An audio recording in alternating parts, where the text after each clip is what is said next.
Bonsoir à tous, merci de votre attention. Voici les titres de l'actualité de ce jeudi. Le blocage persiste à la SNCM. La plupart des marins qui avaient détourné le navire sont revenus à Bastia sous les applaudissements. 4 autres sont toujours en garde à vue. Bastia où des incidents ont éclaté la nuit dernière encore. Sur le fond du dossier, le gouvernement propose un nouveau montage financier pour la privatisation. Le fonds d'investissement Butler n'aurait plus que 40% du capital. Le reste serait partagé entre l'État et une société de transport. Inacceptable pour la CGT qui a claqué la porte des négociations tout à l'heure à Marseille. Une nouvelle franchise pour tenter de réduire le déficit de la sécurité sociale. Le projet de loi de financement prévoit que les patients devront verser 18 € de leur poche pour tout acte médical d'un montant supérieur à 91 €. La pression migratoire toujours plus forte en Europe. Des centaines d'immigrants ont donné l'assaut contre la barrière qui protège l'enclave espagnole de Ceuta au Maroc. Les gardes civils ont fait usage de leurs armes. Il y a 5 morts et des dizaines de blessés. Le référendum en Algérie, en début d'après-midi, 44% des électeurs s'étaient déplacés pour voter oui ou non à la charte de réconciliation qui doit tourner la page du terrorisme. Faible participation en revanche en Kabylie. Enfin, l'ENA, l'école des élites, fête ses 60 ans. Elle a formé la plupart de nos responsables politiques, mais cette exception française est aujourd'hui critiquée. Son prestige est entamé, c'est le dossier de cette édition. Blocage à Marseille, négociations avortées, le conflit de la SNCM est donc toujours au point mort ce soir. On va évoquer dans un instant le nouveau projet présenté par le gouvernement. D'abord des nouvelles des syndicalistes qui avaient détourné un navire avant-hier. La plupart d'entre eux, vous le savez, ne sont pas poursuivis. Ils sont retournés chez eux en Corse où ils ont été accueillis sous les vivas. Olivier Théron, Raymond Chaplard. Ils voulaient revenir en Corse à bord du Pascal Paoli. C'est en avion qu'ils ont atterri ce matin à l'aéroport de Bastia. Une arrivée en groupe pour la vingtaine de syndicalistes de la SNCM, fêtés comme des héros.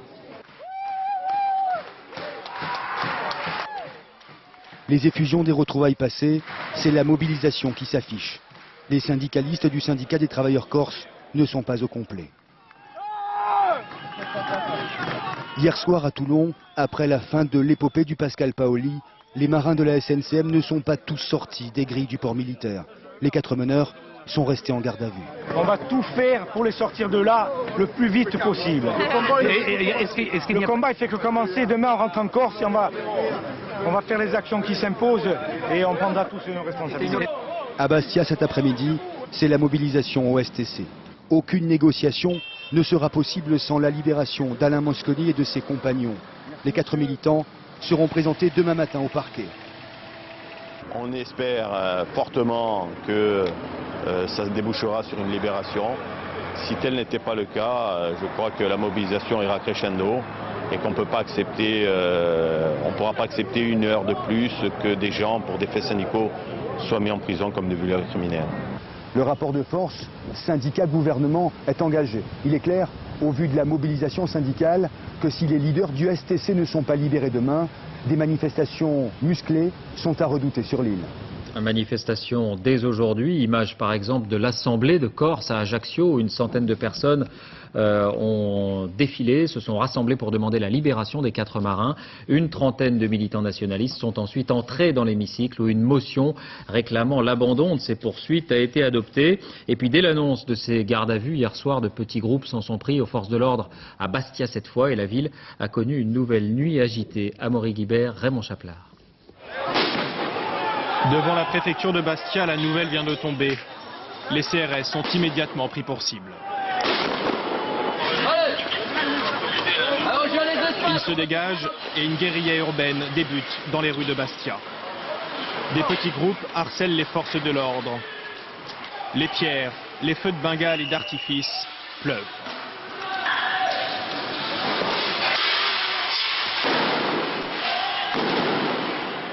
Une camionnette d'EDF est incendiée.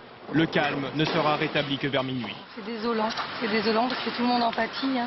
C'est-à-dire De ce qui se passe là, tout le monde en pâtit, les usagers, les touristes. C'est malheureux pour la Corse.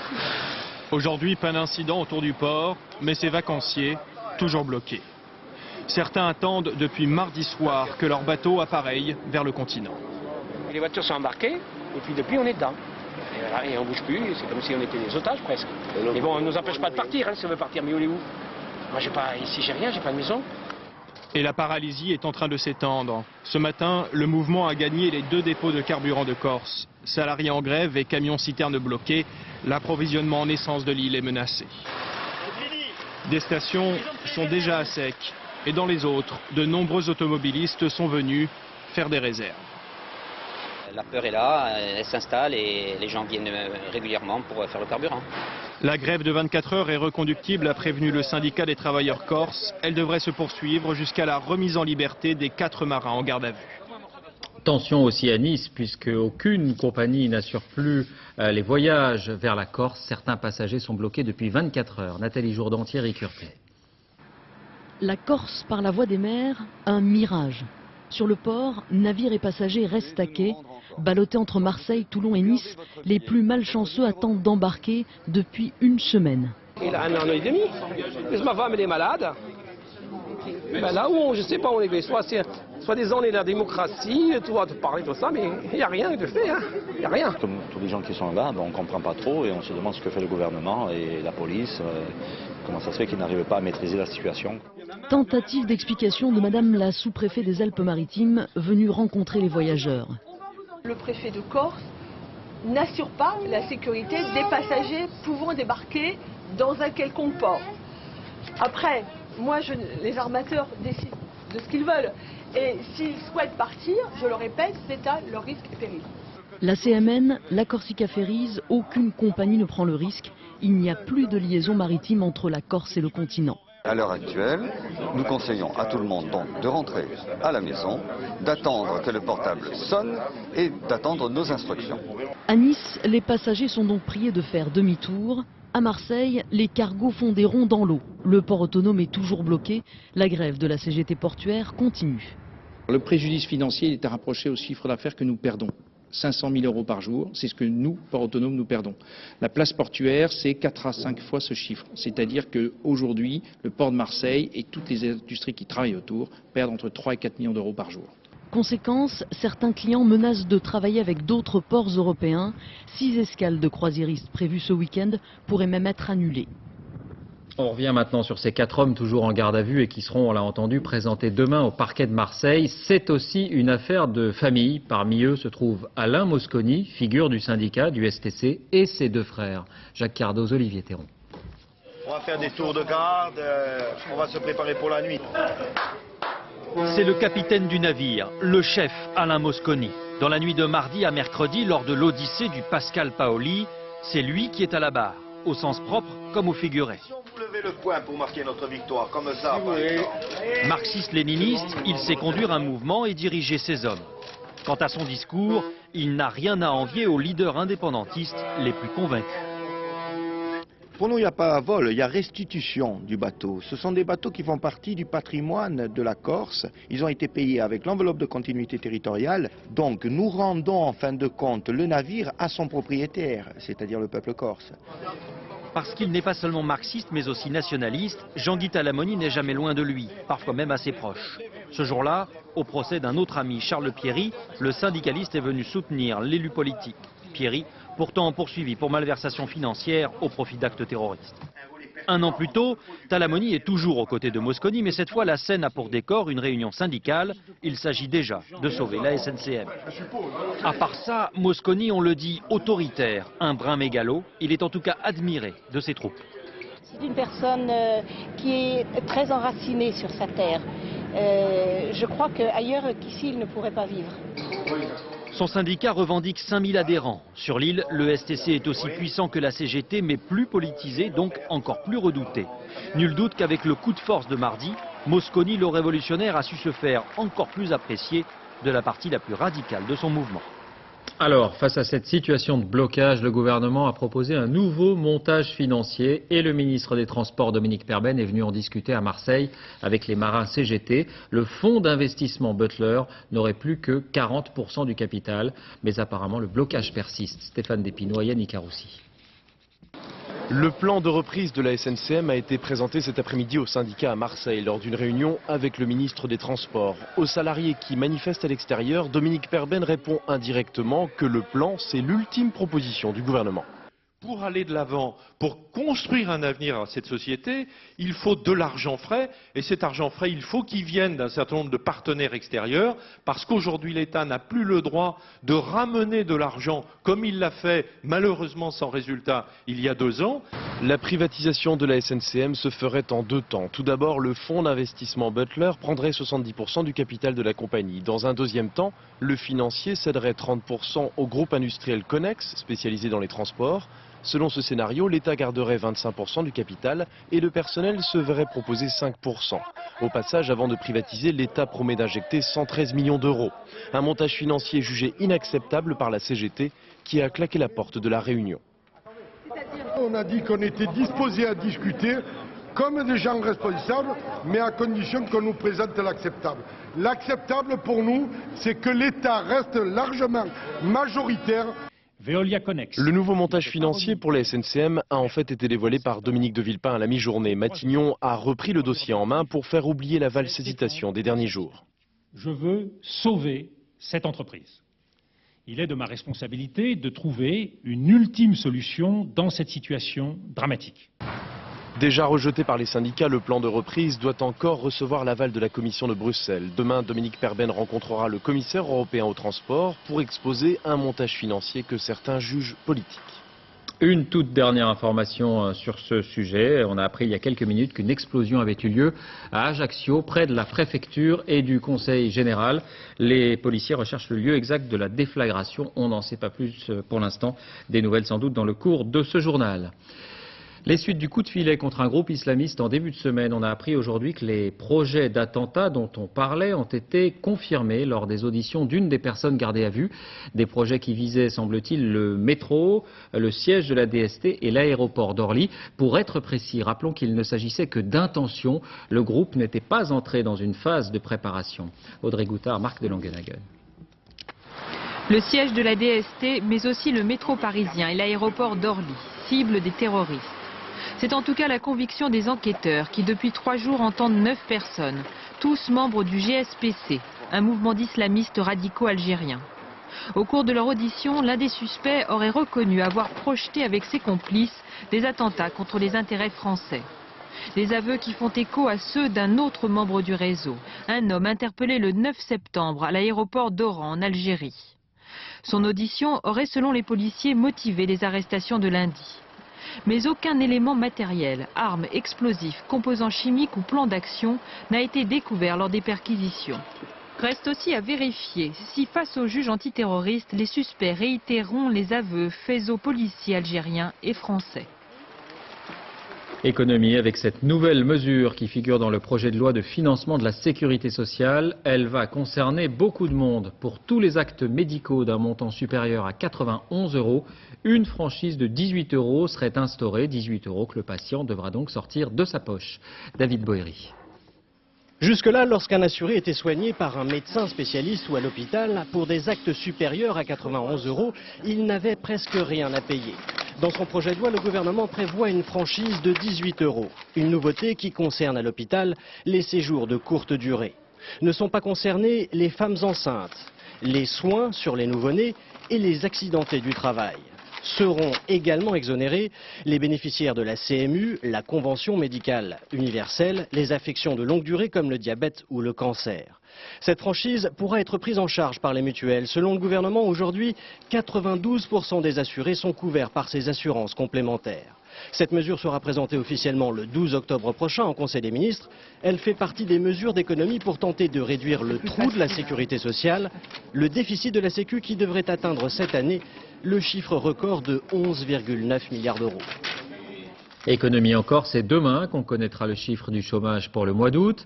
On parle souvent des offres d'emploi non satisfaites. Voici l'une des nouvelles méthodes pour accélérer les recrutements. Plus de CV, plus de lettres de motivation. Les candidats passent des tests directement. On évalue leur capacité à travailler en groupe ou à comprendre des consignes. Et la réponse leur est donnée en quelques heures. Reportage Nathalie Moisan, José Boulestex. J'envoie le chrono pour 3 minutes. C'est parti. On se croirait dans une salle de cours, test de logique, lecture de plans. Pourtant, nous sommes à la NPE. Exercice suivant. L'objectif de cet exercice est d'évaluer votre habileté à repérer et à positionner des objets dans l'espace. Ils étaient 12 jeunes sans qualification et sans emploi convoqués ce matin. 6 seulement sont venus tester leur capacité pour un secteur qui manque de bras, le bâtiment. Le but de cet exercice, savoir s'ils peuvent travailler en groupe, respecter des consignes pour ne pas être dangereux sur un chantier. Certains sont à l'aise, d'autres patinent carrément. Non, je fais jamais ça. Des jeunes au parcours souvent chaotique. À 22 ans, Karim a déjà essayé la maçonnerie, puis la restauration. Aujourd'hui, je veux rechanger de branche. Mais pourquoi? Donc, je me dis, pour voir où je serai le mieux, parce que l'hôtellerie et la restauration, c'est pas la place où je suis le mieux. Quoi. Ici, on cherche justement à dépasser ces échecs.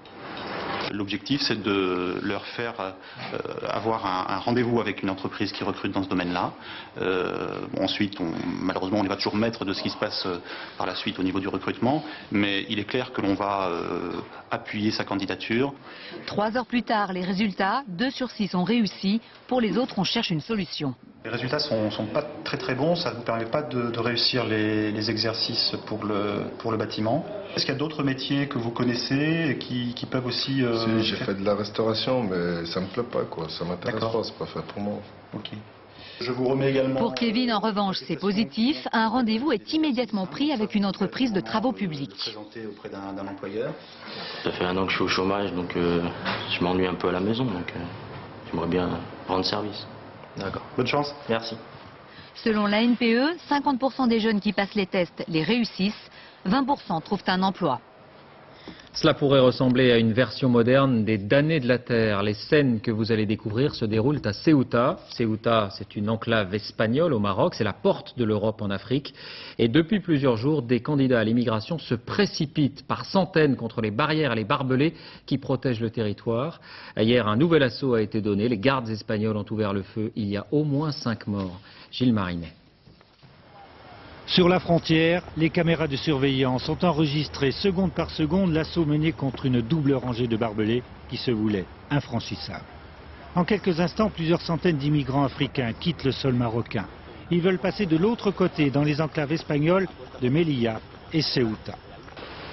Ce matin, à Ceuta, douaniers et gardes civils espagnols effacent les traces de l'action désespérée de 500 clandestins. Depuis plusieurs jours, les tentatives de franchissement en masse se succèdent. Mais la nuit dernière, 5 immigrants sont morts, 2 par étouffement, 3 autres atteints par des tirs dont l'Espagne et le Maroc se rejettent la responsabilité. De nombreux blessés. Depuis le début de la semaine, on les compte par centaines. J'ai franchi le premier grillage et après j'ai attaqué le deuxième grillage. Lorsque je devais franchir, il y a mon pied qui était calé. J'ai fait un effort pour enlever le pied. Quand je suis descendu net, ils m'ont encerclé. Lorsqu'ils ont pu passer, ils attendent que s'ouvrent les portes du centre d'hébergement. L'Espagne expulse rarement ceux qui parviennent jusque-là. Mais aujourd'hui, elle a déployé 500 militaires pour surveiller la clôture dont elle veut porter la hauteur à 6 mètres contre 3 actuellement.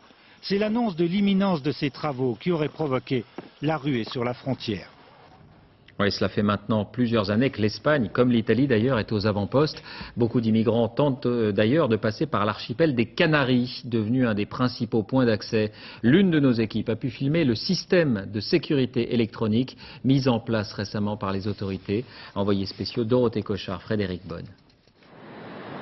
Ces hommes sont des clandestins. Ils ont quitté la côte mauritanienne il y a 20 heures et arrivent aux îles Canaries. D'une certaine manière, ils ont beaucoup de chance. Nombreuses sont les barques, comparables à la leur, qui chavirent en mer. Mais ils n'iront pas loin. La caméra qui les filme est celle des gardes-côtes de la Guardia Civil.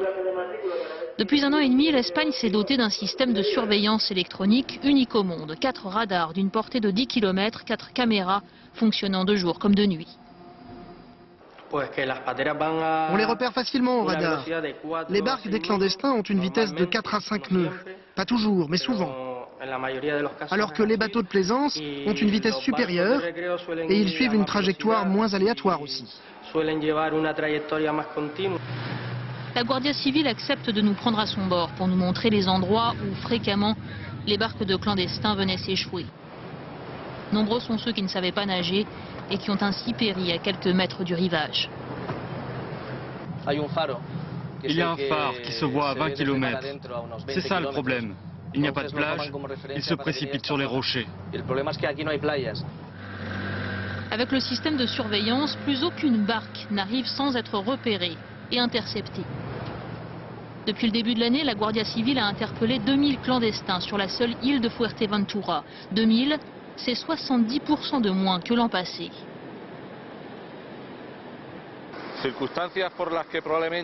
Pour être franc, cette réduction des clandestins est plutôt due à un meilleur contrôle au moment où ils quittent les côtes africaines. Parce que les autorités marocaines font des contrôles de plus en plus nombreux et efficaces. La chute du nombre de clandestins qui arrivent ici aux Canaries n'est donc pas due à ce système de surveillance. En revanche, l'efficacité de ce système permet à la Guardia Civile d'intervenir à chaque fois en amont et donc de sauver de nombreuses vies. Le référendum en Algérie, 18 millions de personnes étaient appelées à adopter ou à rejeter la charte de réconciliation. Le président Abdelaziz Bouteflika, l'artisan de ce texte, a donné l'exemple en milieu de matinée. Il évoque un tournant pour le pays. Rappelons qu'il n'y aura pas de poursuite contre les islamistes qui ont déposé les armes. Mais les opposants au régime y voient aussi un moyen dans ce texte pour l'armée d'échapper à toute poursuite sur le dossier des disparus. En tout cas, l'issue ne fait guère de doute. La campagne a été à sens unique. À Alger, reportage Christian Autin, Vincent Bouffartigue. Ici, on vient voter sous le regard omniprésent du président Bouteflika. Dans ce bureau de vote d'Alger, les électeurs ne sont pourtant pas nombreux en ce début d'après-midi. 2 bulletins pour une question. Êtes-vous d'accord ou non avec la réconciliation nationale? Un vote pour tirer un trait sur 10 années de guerre civile. Je suis pour la paix, et pourvu que ça dure. Et on en a marre, on veut arriver à une stabilité. Et on a confiance en notre président, et il est pour nous, l'homme qu'il faut. Et quand on ne soutient pas Bouteflika, on vote le pardon, comme ces familles de victimes du terrorisme. Moi-même, j'ai mon frère et mon neveu disparus. Et je suis venue pour voter. Et qu'est-ce que vous avez voté? Oui. Pourtant, tout le monde n'est pas prêt à pardonner. Avec le référendum, les terroristes qui rendront les armes bénéficieront de l'amnistie. Une mesure dont certains ne veulent pas entendre parler. Ceux-là n'iront pas voter. Comme ici, à Raïs, où le souvenir du massacre de 200 innocents en 97 est encore dans tous les esprits. Mais comment tu veux que je pardonne ce qui est arrivé ici? Je connais beaucoup de gens qui ont perdu un mari, une femme ou des enfants. Les résultats du référendum ne seront connus que tard dans la nuit. En début d'après-midi, 44% des électeurs s'étaient déplacés pour aller voter. Nul doute que la victoire annoncée du oui va conforter le pouvoir du président Bouteflika. Et en fin d'après-midi, la participation était plutôt élevée, 65,15%. Elle était très faible en revanche en Kabylie, où les 2 grandes formations avaient appelé au boycott. Retour en France avec un anniversaire. L'ENA, l'école des élites, fête ses 60 ans. Elle a formé la plupart des responsables politiques, mais cette exception française est aujourd'hui critiquée. Son prestige est entamé. C'est le dossier de cette édition. Il est signé Pauline Revenat, Dominique Chimbakala.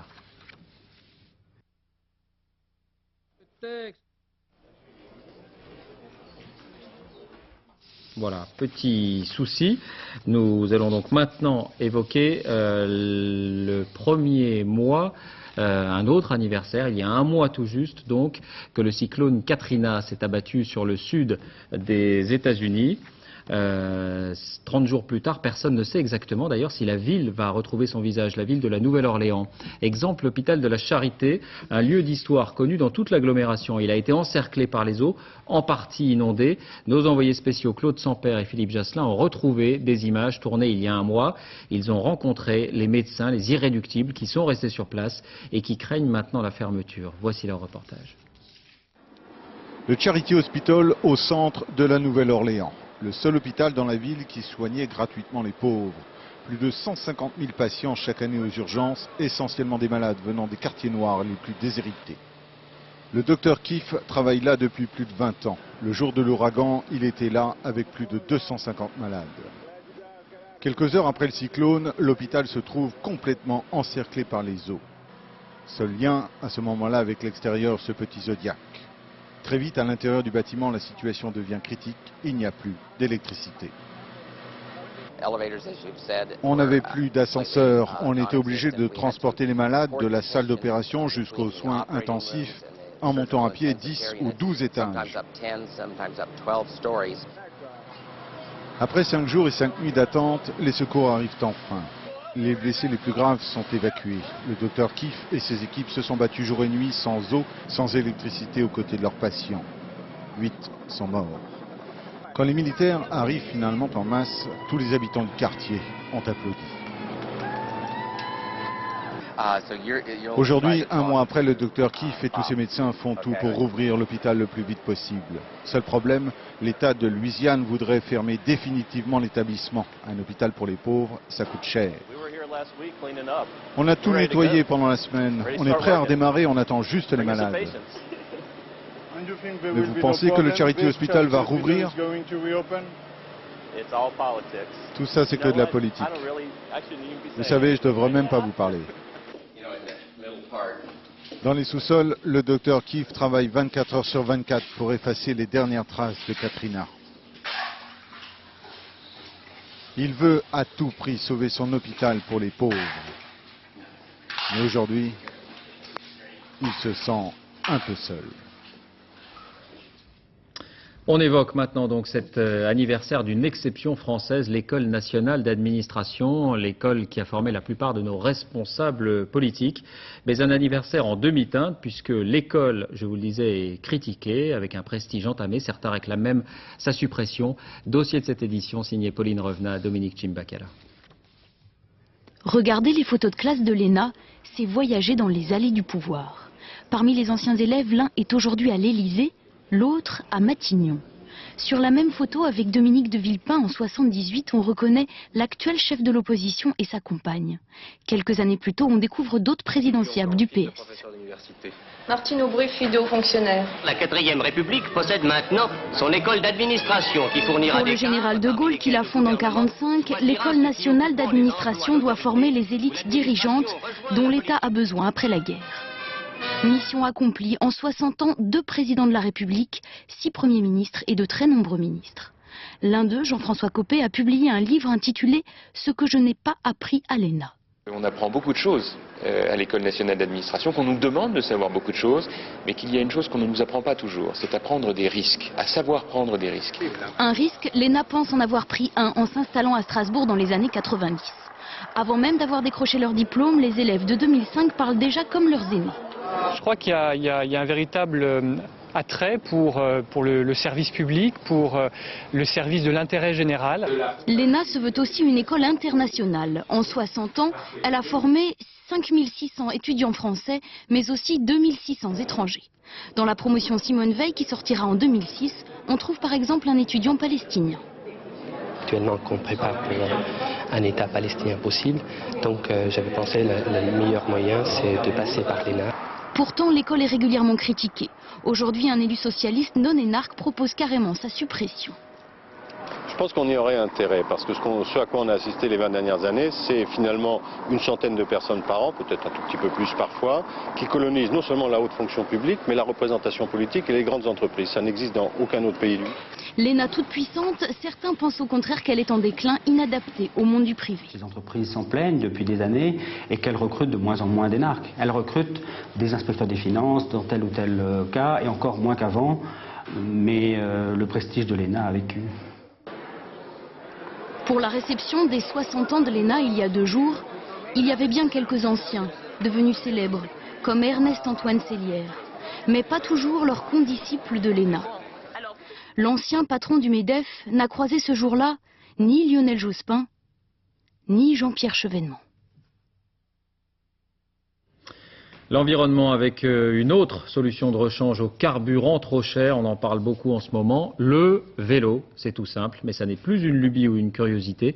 La bicyclette gagne du terrain en milieu urbain et Lyon est le symbole de ce regain de popularité avec l'opération Vélove. 1200 vélos mis gratuitement à la disposition du public depuis 3 mois. Reportage Benoît Gadret, Philippe Fivet. Je l'ai vite adopté et c'est une super formule. En 3 mois seulement, Vélove a conquis de nombreux habitants de l'agglomération lyonnaise. Oubliez les heures d'attente en voiture au milieu d'artères saturées. Vélove, c'est un peu de liberté retrouvée. Il y a moins de stress pour les gens qui travaillent à aller d'une station à une autre, d'un endroit à un autre, c'est très bien. Le système Velov permet de louer un vélo dans une des nombreuses stations et de le restituer dans n'importe quelle autre. La première demi-heure est gratuite, l'heure suivante coûte 1 €. J'utilise Velov tous les jours, oui, pour venir au travail, pour aller en ville.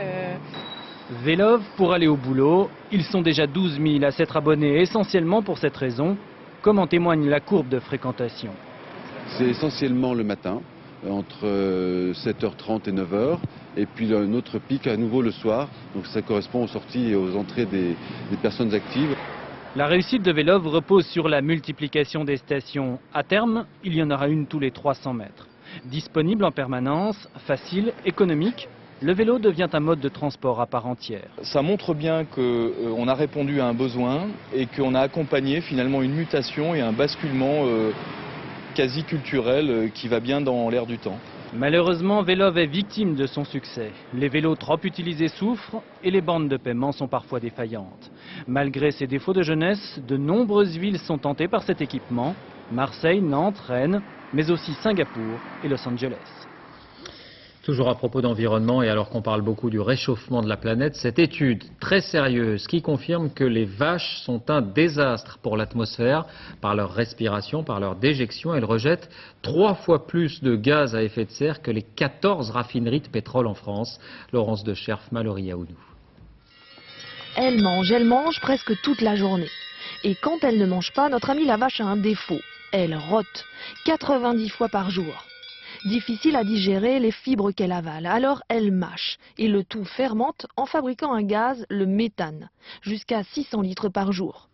Au risque d'exploser, elle est obligée de l'expulser. Problème, ce gaz rejeté augmente l'effet de serre. L'Hérault, en fait, c'est 2 fois les émissions des raffineries françaises. Et la gestion des déjections, c'est encore une fois les émissions des raffineries françaises.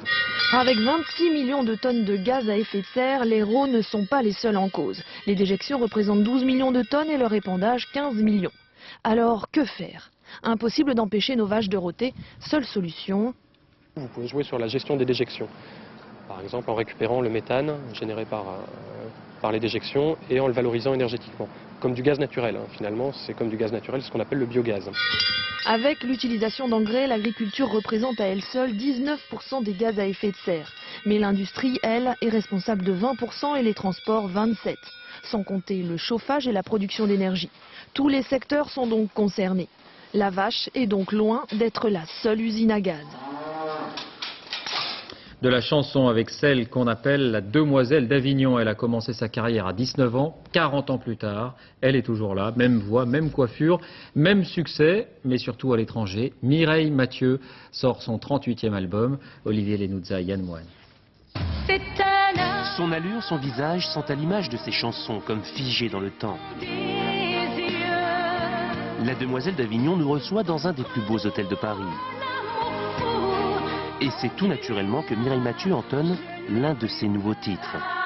Je n'ai plus peur, j'aurai toujours. La spontanéité d'une artiste qui a vendu 122 millions de disques.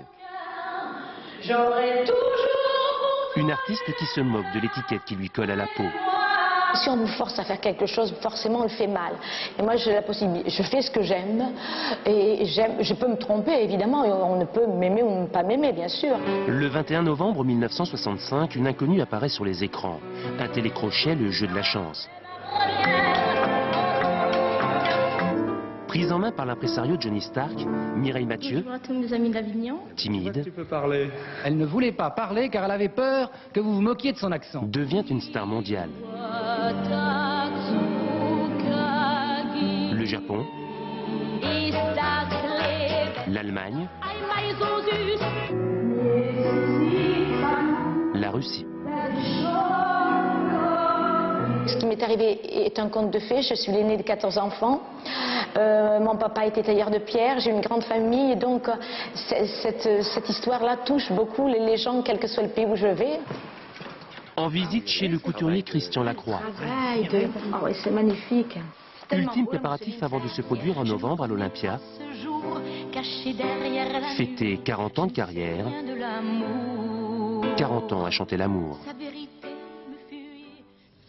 Sport, football, le premier tour de la Coupe de l'UEFA. 3 qualifiés ce soir parmi les clubs français. Lens qui a battu 4-2 les Polonais de Groclin. Voici l'un des buts des nordistes. Monaco qui s'est défait des Hollandais de Willem 3-1. Avec ce but notamment d'Adebayor. Qualification aussi de Strasbourg, auteur du carton de la soirée, 5-0 face aux Autrichiens de Graz. Auxerre en revanche est éliminé après sa défaite face à Sofia. Et puis un rappel, la première phase de la Ligue des Champions, Lyon qui continue sur sa lancée, victoire face à Rosenborg en Norvège, 1-0, but signé Chris, le champion de France et leader de son groupe. Avant de refermer cette édition, un détour par la Corse où la situation est toujours tendue. À Bastia, nous retrouvons Olivier Théron. Olivier, on signale une explosion à Ajaccio. On le signalait en début de journal. Avez-vous des précisions ?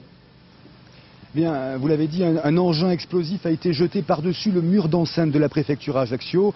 La charge, en explosant, a fait voler en éclats toutes les vitres du conseil général et de la préfecture qui sont attenants. Tous ces débris sont tombés dans les jardins de la préfecture. Ils n'ont fait, heureusement, aucun blessé. L'enceinte qui comprend le conseil général, la préfecture, le commissariat de police attenant ont été mis sous protection. Pour l'instant, bien sûr, l'attentat n'a pas été revendiqué. Il est trop tôt pour dire d'où ça vient, mais en tout cas, ça montre vraiment le climat de tension qui est en train de se développer ce soir en Corse. Merci Olivier pour ces précisions. Fin de ce journal, merci de l'avoir suivi. Tout de suite la météo, Nathalie Riouet. 20h50, envoyé spécial Françoise Joly-Guylaine Chenu avec une enquête d'actualité. Comment sont soignés les délinquants sexuels? Reportage sur l'unité psychiatrique de la prison de Fresnes. 1h-5, dernier journal, Laurence Piquet. On se quitte sur ces images d'un visiteur solitaire à la National Gallery de Londres. Un renard qui a pu faire le tour des salles, seul, filmé par les caméras de surveillance. Il ne s'agit pas d'un hasard, c'est de l'art. Et oui, l'animal a été introduit volontairement avec l'accord du musée pour une vidéo diffusée aujourd'hui à côté des tableaux. À lundi.